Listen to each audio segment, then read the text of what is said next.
Primeiro livro de Samuel, no capítulo 16, verso número 13. Farei a leitura na Nova Almeida atualizada. Samuel pegou o chifre do azeite e ungiu Davi no meio de seus irmãos. E daquele dia em diante, o Espírito do Senhor se apossou de Davi. Então Samuel se levantou e foi para Ramá. Amém. Pai querido, continua conosco. Conduz-nos pelos próximos minutos e agora com o interesse único de que o Senhor fale conosco através da Tua palavra, que já foi lida, mas ela também será explicada, exposta e aplicada aos nossos corações. Então, Espírito Santo de Deus, agente da unção, ajuda-nos mais estes minutos. Precisamos de Ti. Ilumina as nossas mentes, aquieta os nossos corações, para que esta palavra encontre lugar em nós. Que nada agora nos tire, nos roube deste momento. Em nome de Jesus. Eu oro crendo que o Senhor já está fazendo. Amém. Glória a Deus. O azeite que nunca cessa.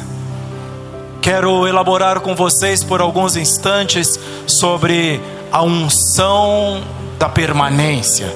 A unção que permanece. Transportemo-nos, meus irmãos, para uma cena decisiva na história da redenção, na história da salvação. A história que tem nos alcançado a minha casa, alcançado a tua casa. Olhemos para Belém. A pequena Belém, um vilarejo chamado Belém, está agitado. O profeta já idoso Samuel chega lá com um propósito divino, mas secreto, que só ele e Deus conheciam. Os anciãos da cidade ficam agitados e lhe perguntam: é de paz a sua vinda? A Bíblia diz claramente que eles ficaram com medo, temerosos, porque não era normal receber o profeta, juiz e sacerdote Samuel no vilarejo. É de paz a minha vinda, confirmou Samuel. Uma família é convocada e os filhos são apresentados um a um. Passam em frente ao profeta cada um dos seus filhos. Eliabe, o primeiro, com a estatura de um rei, passa. Abinadab, com a presença de um líder, também passa. E Samá, com o porte de um guerreiro, também passa. 7 filhos de Jessé desfilam em frente ao sacerdote, em frente ao profeta. E 7 vezes o coração do profeta Samuel é advertido: não atentes para a sua aparência, nem para a sua altura, porque eu o rejeitei. Porque o Senhor não vê como vê o homem.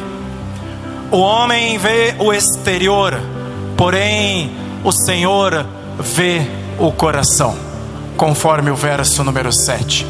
Então vem a pergunta que muda tudo, que transforma o momento. E Almeida, na sua tradução corrigida fiel, foi muito feliz e é uma das minhas preferidas para esta pergunta. O profeta pergunta: acabaram-se os moços? A Nova Almeida atualizada e a NVI dizem: você não tem mais algum filho? São só esses?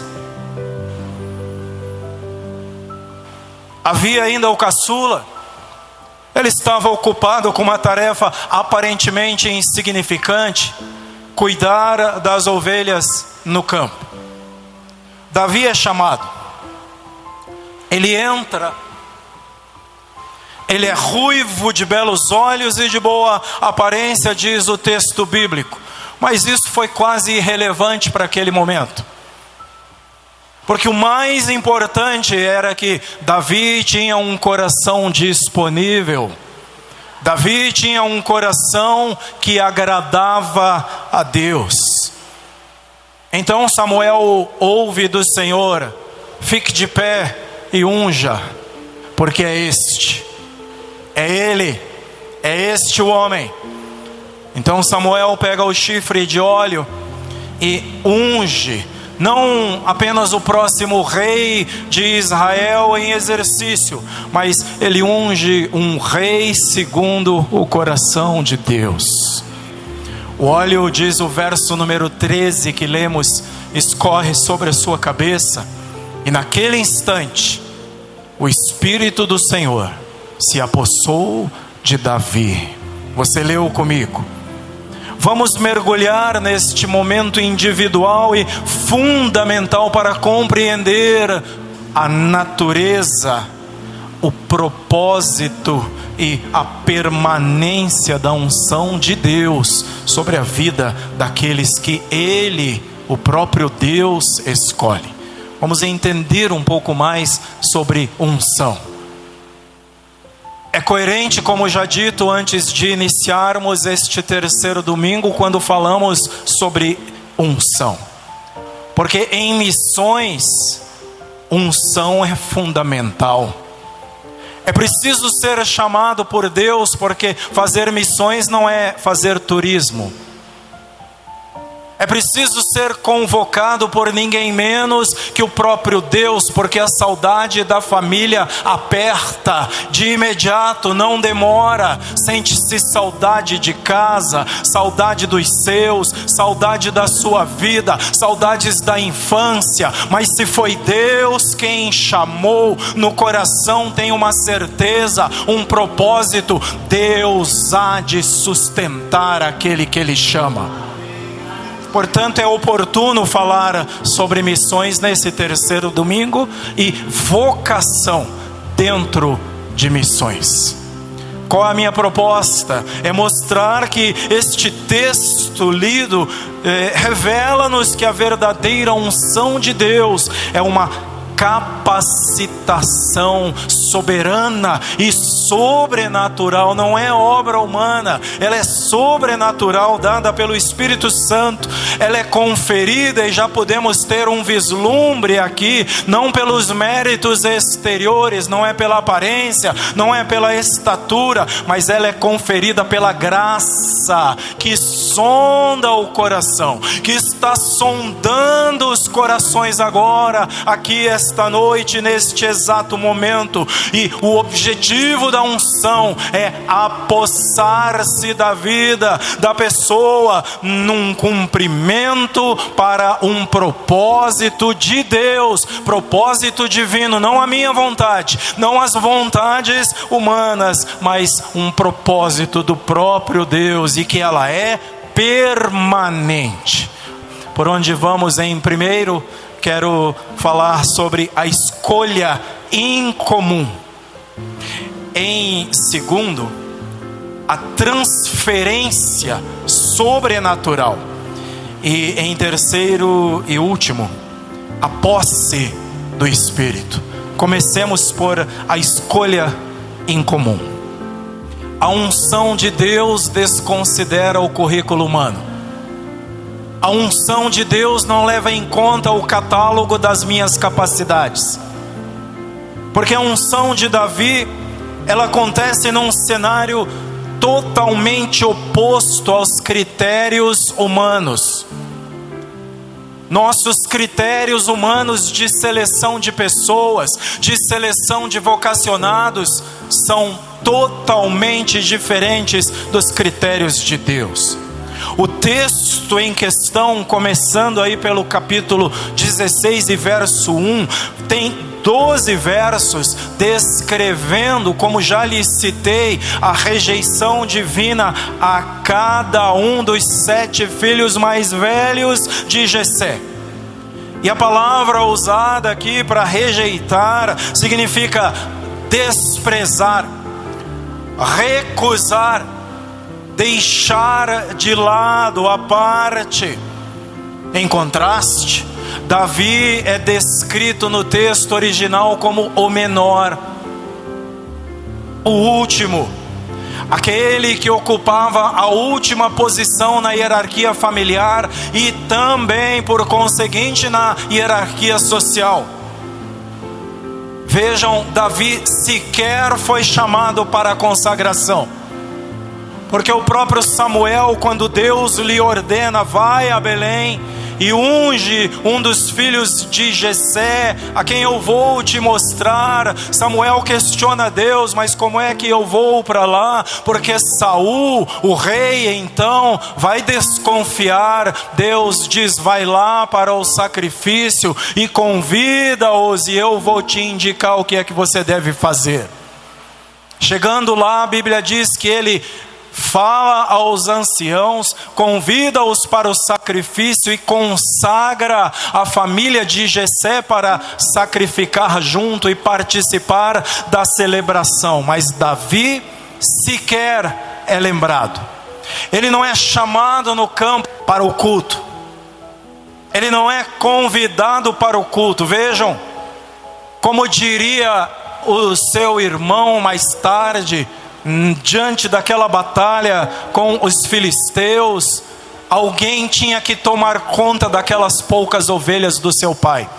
Então coube para o menor, coube para o último, coube para aquele para quem ninguém dava nada. Ele não é celebrado, ele não é sequer convidado. Samuel, o profeta, é instruído por Deus a não olhar para a aparência e nem para a estatura.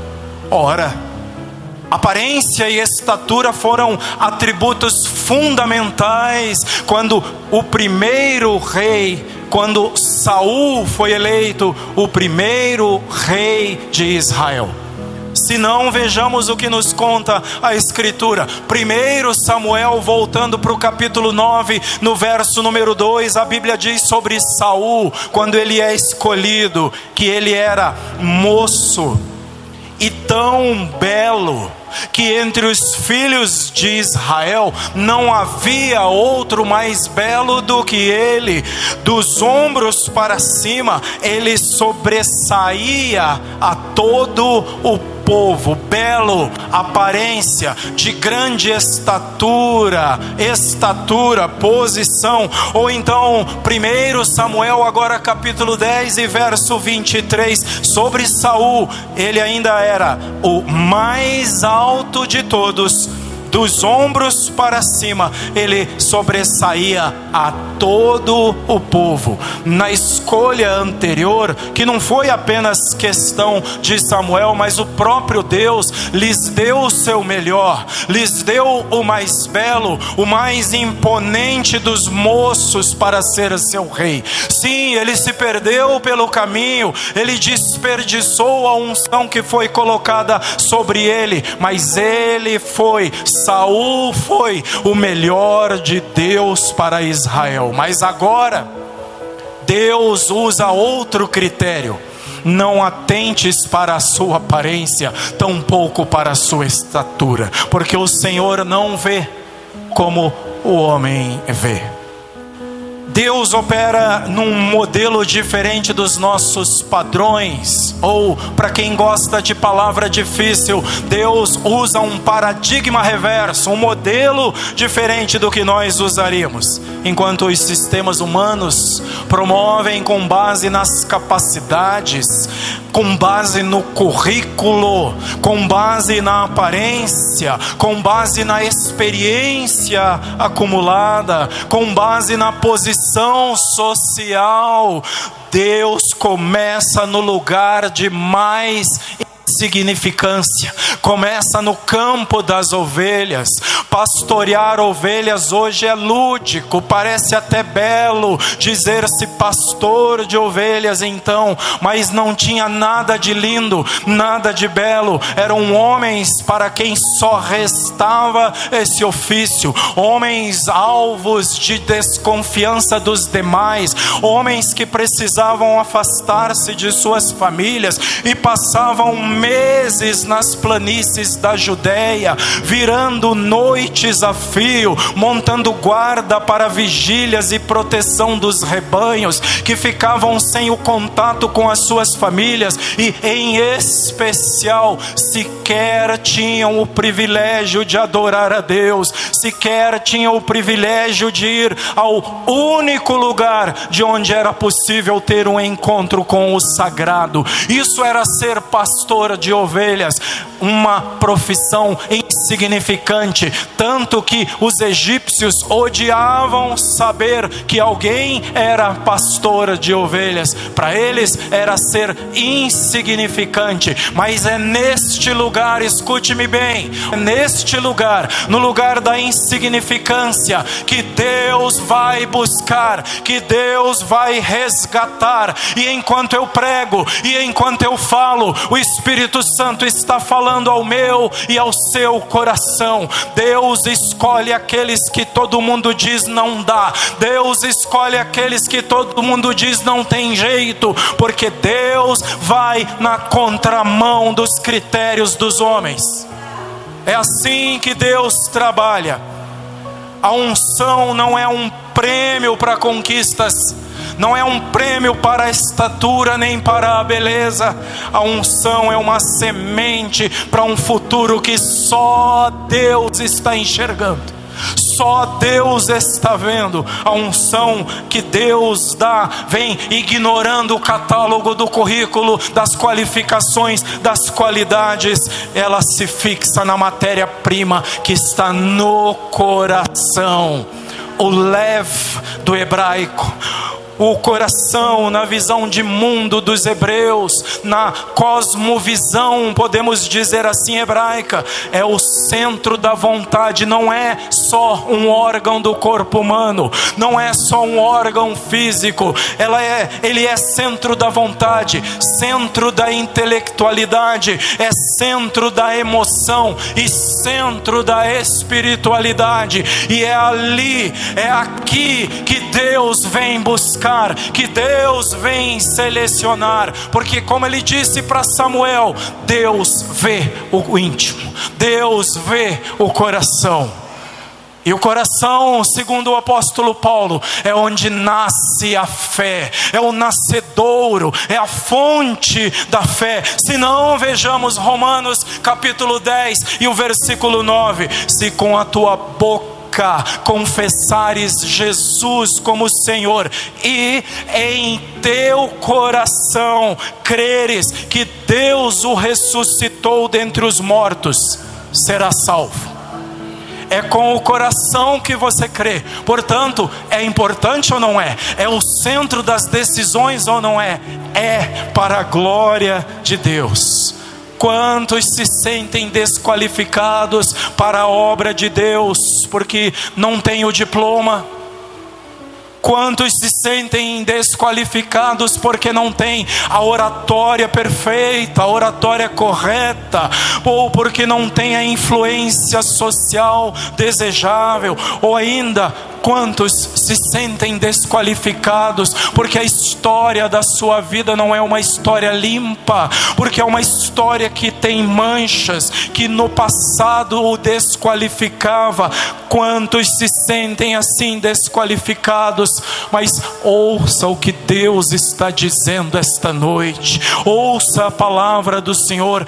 Pare de olhar para o seu currículo, pare de olhar para o catálogo das suas qualificações e das suas qualidades. Deus está dizendo: eu quero o coração. Eu estou olhando para o coração, eu estou olhando para aquilo que ninguém vê, eu estou olhando para o íntimo. É o que Deus nos diz esta noite, e por isso deveríamos todos levantar a cabeça e dizer: tem jeito para mim também. Aleluia, aleluia. Sua disponibilidade para Deus é mais importante do que todas as suas capacidades. Basta dizer: eu estou aqui disponível. É o que Deus conta, a sua integridade interior. O que vai pelo seu coração vale mais para Deus do que a sua imagem exterior, porque Deus vê o coração diferente do homem. O que é que Deus está fazendo nesta história? O que é que Deus faz com estes homens, os 7 filhos de Jessé, os mais velhos, e Davi? Imaginem a seguinte ilustração: uma grande corporação está fazendo seleção, está entrevistando futuros presidentes executivos da empresa. É uma grande empresa. Quem gere ou já geriu 2, 3, 5, 30 funcionários sabe o trabalho que dá. Imaginem uma grande corporação com 1000 ou mais funcionários. A vaga para o CEO está aberta. Os candidatos são todos graduados com MBA, com mestrado, doutorado, com o melhor na formação no seu currículo. De repente, o presidente da empresa aponta para um jovem estagiário que faz café para todos e diz: este é o homem. É isso que Deus está fazendo aqui. É aquele que nem foi convidado para celebrar. É aquele para quem sobraram só as tarefas que ninguém quer. É isso que Deus está fazendo aqui. Qual é o critério do presidente? Ninguém sabe. Apenas o presidente conhece o caráter. Apenas o presidente conhece a resiliência, isso é, resistência e permanência daquele homem, daquele estagiário. Apenas o presidente conhece o coração leal daquele estagiário. E essas virtudes são invisíveis no currículo de todos os outros. Então, é ele, para espanto de todos. É isso que Deus fez aqui nesta passagem. E agora, para você guardar, a unção de Deus frequentemente chega numa embalagem que o mundo descarta. Em tempos de descartáveis, a unção de Deus chega numa embalagem que para muitos é descartável. Portanto, está aí a escolha incomum de Deus. Em segundo, a transferência sobrenatural na unção. Há muitos aspectos na unção. O ato de ungir com óleo é símbolo de profundo sentido teológico. Aponta para uma realidade que transforma a vida da pessoa ungida e dos que ao redor dela estão. Samuel pega o chifre cheio de óleo. O chifre simboliza poder e força na Bíblia Sagrada. O óleo era o azeite de oliva, e o azeite de oliva era elemento central no Antigo Testamento, nos países do Mediterrâneo, e até hoje o é. Ele era usado para iluminar, para luz, usado para alimento. Parte da dieta básica do Mediterrâneo até hoje tem o azeite de oliva na sua base. Era usado para cura, para fazer emplastos e colocar em feridas, e era usado também para consagração. Então, um elemento importante aparece aqui. E a palavra ungir no texto original é uma das raízes que aponta para o Messias. Ungir é uma palavra que aponta para o Mashiach. que é Messias, que significa ungido. Quando falamos de unção, estamos dizendo Cristo, porque no grego, Cristo é ungido, Cristo é Messias. Tem tudo a ver com Jesus, tem tudo a ver com o Messias escolhido por Deus. O ato de ungir era derramar óleo, era aspergir óleo, era passar óleo sobre um objeto ou sobre uma pessoa. Isso era um ato sobre aquele que era separado para um propósito, para uma função. Reis eram ungidos, sacerdotes eram ungidos, profetas eram ungidos. Mas a unção não era mero ritual, não era só um ritual. Era um ato visível que significava uma realidade invisível, que ninguém via, mas estava significada ali na unção. Portanto, era a transferência, como vimos aqui no texto lido, do próprio Espírito de Deus para a pessoa consagrada e ungida. Porque nós lemos aqui de que o Espírito de Deus, daquele dia em diante, apossou-se de Davi. No verso lido 13, o Espírito do Senhor se apossou de Davi. Apossar-se é tomar conta impetuosamente, é entrar com vigor.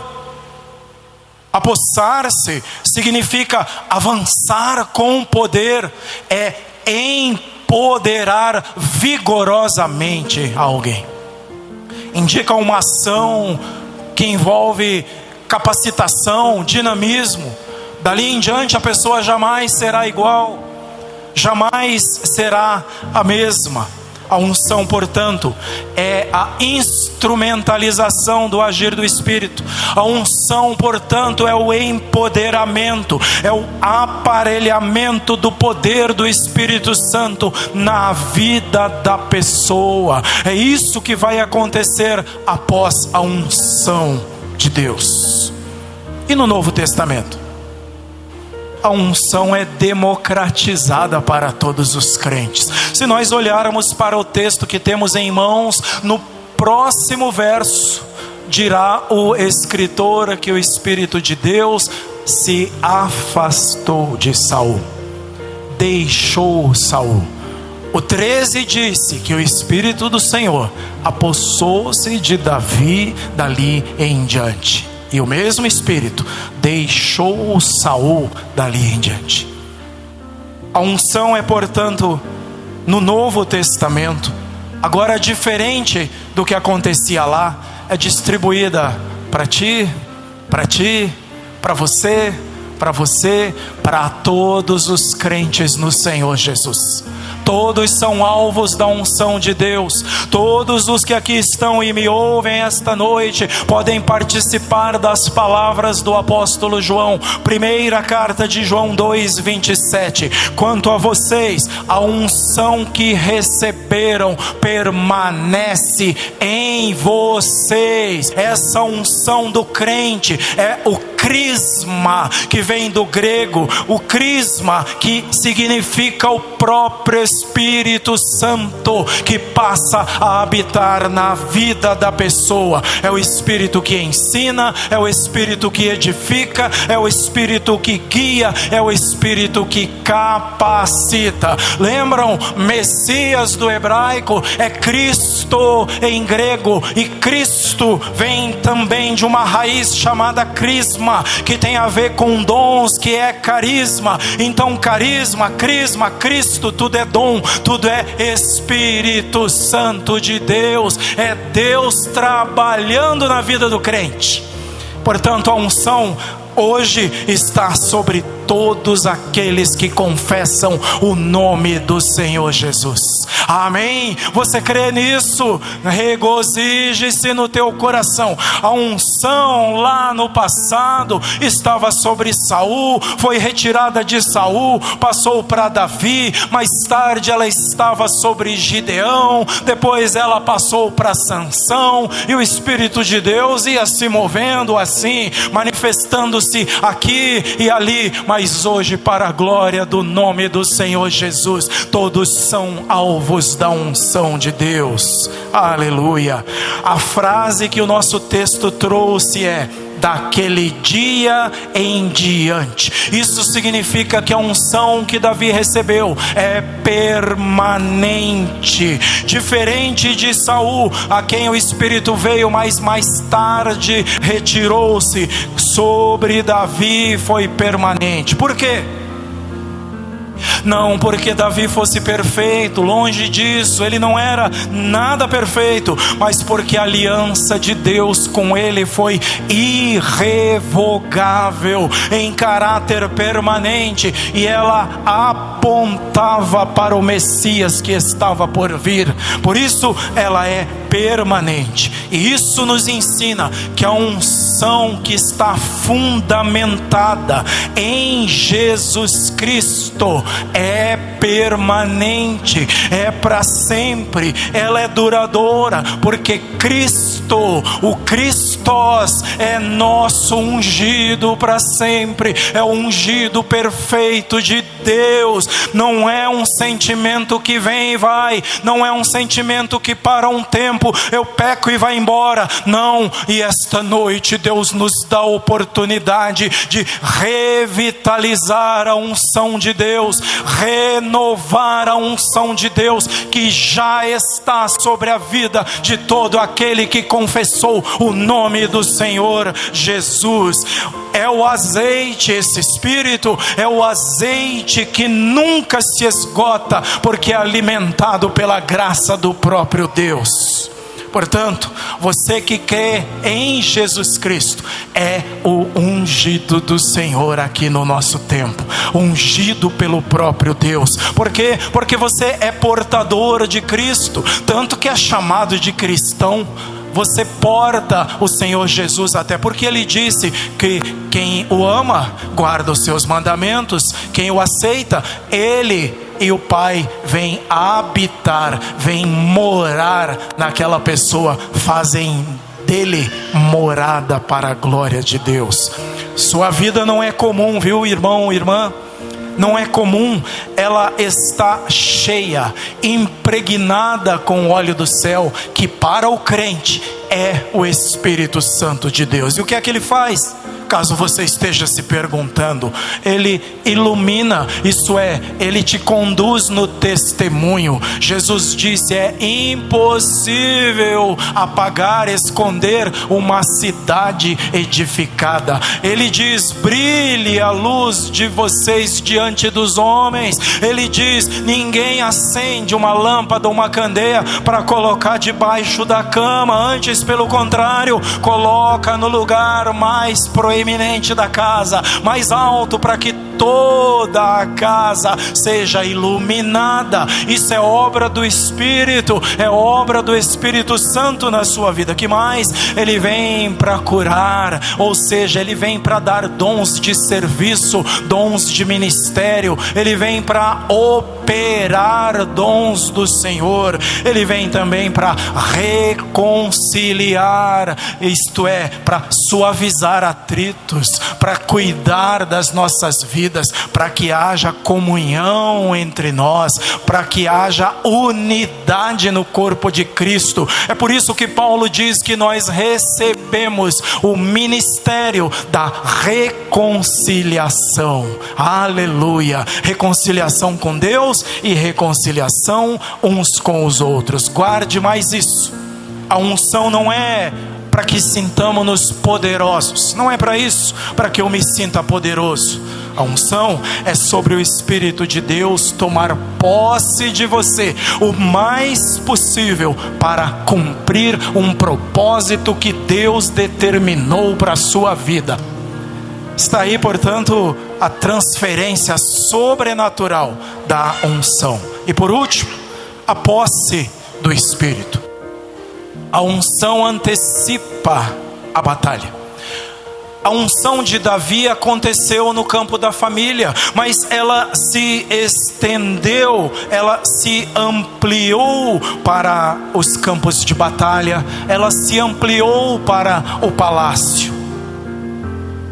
A unção não levou Davi imediatamente ao trono.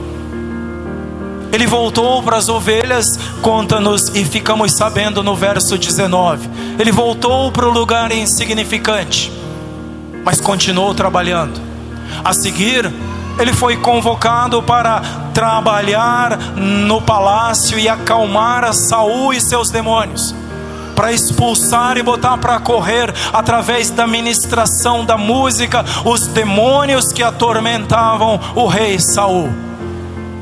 E na sequência, ele é usado pelo próprio Deus para lutar contra o gigante Golias e colocar por terra aquele gigante, um homem de praticamente 3 metros de altura, que pesava aproximadamente 280 quilos, que a sua armadura pesava perto de 250 quilos. Ele coloca por terra com sabedoria do alto, porque agora era ungido do Senhor, empoderado pelo próprio Deus. Mas ele não vai para o trono imediatamente. Porém, a unção que ele recebera do Senhor o capacitou para tudo. A fidelidade no anonimato, lá onde ninguém via, lá no campo das ovelhas, ele já era ungido do Senhor. Só foi permanecer fiel. Deus está te chamando esta noite. No lugar anônimo, seja fiel.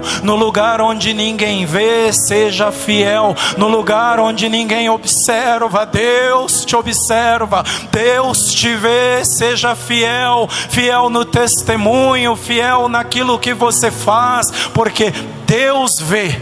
Deus não vê como homem, porque Deus vê o coração. Davi foi usado por Deus e a unção foi significativa no palácio, numa função até quase que reles. Quem daria importância para um simples músico? Mas não era qualquer um, era alguém que no tanger das cordas da lira, das cordas da harpa, os demônios eram expulsos, os demônios saíam, porque ele fora capacitado pelo próprio Deus para isso. E ele foi capacitado em todo o tempo, em todas as estações pelas quais ele passou. Que estação você está vivendo? Que momento da tua vida você está vivendo? Se você recebeu o Espírito de Deus, saiba que Deus é contigo. Onde quer que você esteja, onde quer que você vá, Ele está contigo. Isso é capacitação. A unção é dada num momento, ou dizemos que ela é pontual, mas ela é provada num processo que tem início, meio e fim. Assim acontece a unção. Davi foi ungido rei, mas levou anos até que chegasse ao trono. Foram anos escondendo-se em cavernas, porque Davi precisou passar por perseguição até que Deus o colocasse onde projetou para ele. A unção não isenta, ela não livra da jornada, mas ela capacita para percorrer. É Deus que te capacita para cumprir o teu ofício no dia a dia. É Deus quem te capacita para servir onde você serve, lá no teu trabalho, seja na tua casa mesmo, nos afazeres domésticos, seja no cuidado com os filhos. É Deus quem capacita. É dele que você está recebendo, viu mãe, viu pai, sabedoria para que estas crianças tenham o melhor de Deus, o melhor do Senhor. É Deus quem te capacita na tua empresa, é você trabalhando com excelência. E saiba, é bíblico, é Bíblia, se o teu patrão for bem sucedido, você também será. Por isso a Bíblia diz: façam tudo como se para Deus vocês estivessem fazendo. É Deus quem capacita. A unção ajuda a percorrer a jornada. Quem é ungido, portanto, para o crente em Jesus Cristo, assim como foi para Davi, recebe o Espírito Santo de Deus e é equipado com dons necessários para desempenhar sua função. Quero fazer umas considerações finais para nós orarmos. O chifre do azeite usado por Samuel verteu sobre a cabeça de um pastor de ovelhas e fez daquele homem pastor de uma nação, um rei segundo o coração de Deus. É transformação. Portanto, a unção vem para transformar. Aquele óleo derramado sobre Davi era um símbolo, era a sombra do Espírito que viria sobre toda a igreja de Cristo no futuro.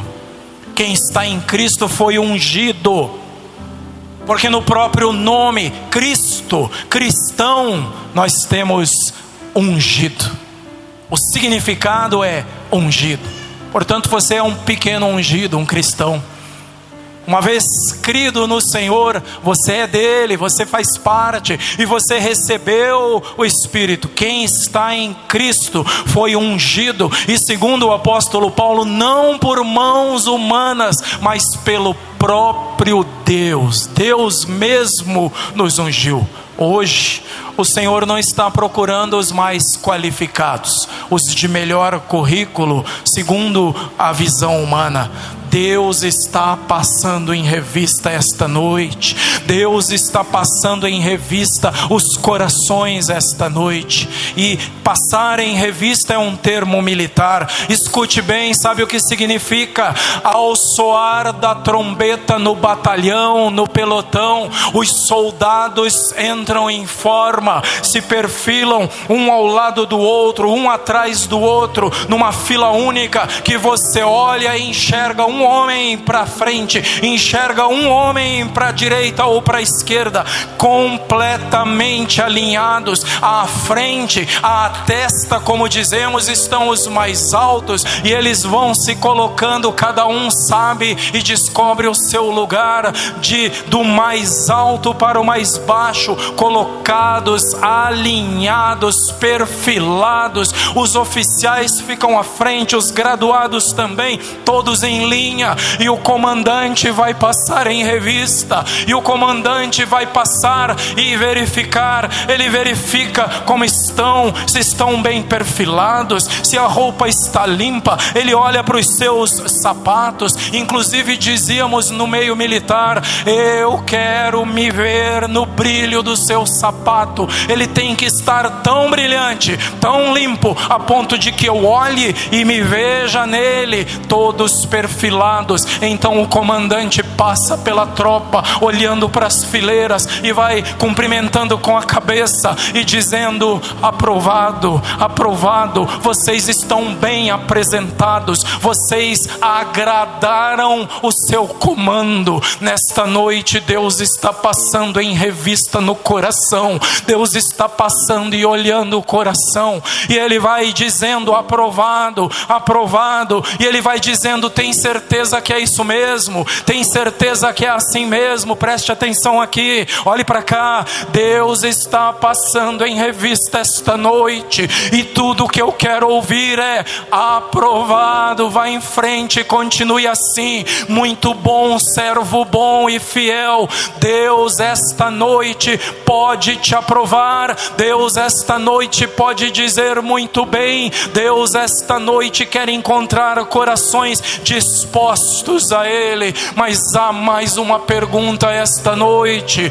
baseado no texto em que nós lemos. Deus me pergunta e te pergunta: há ainda outro?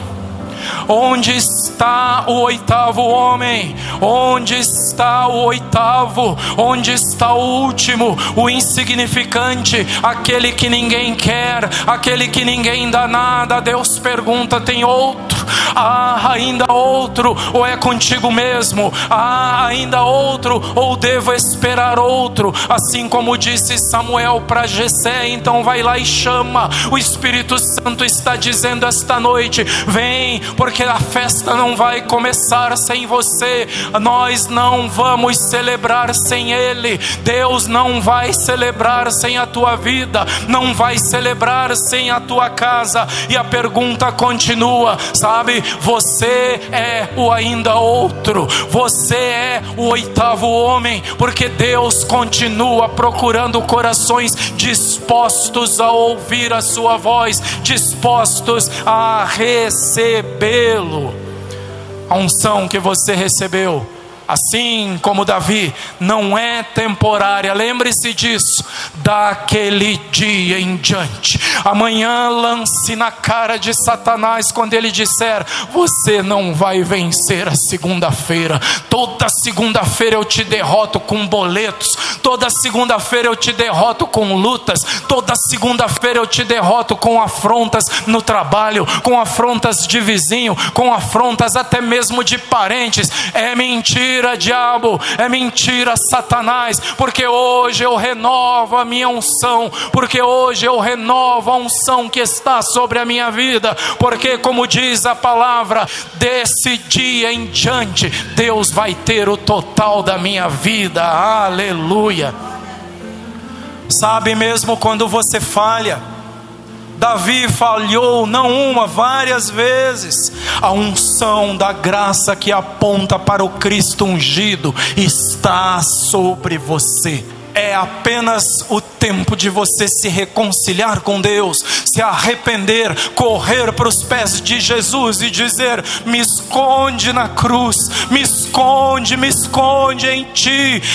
Eu me escondo no Senhor, eu corro para a cruz, eu quero Jesus. É isso que você precisa fazer. A unção de Ti não se retira. Esta aliança foi dada por Deus, pelo próprio Jesus. Eu quero te pedir para ficar em pé, por gentileza. Aleluia, aleluia, aleluia. Cadê o oitavo homem? Onde é que está aqui esta noite? Deus está falando. Deus está falando ao teu coração.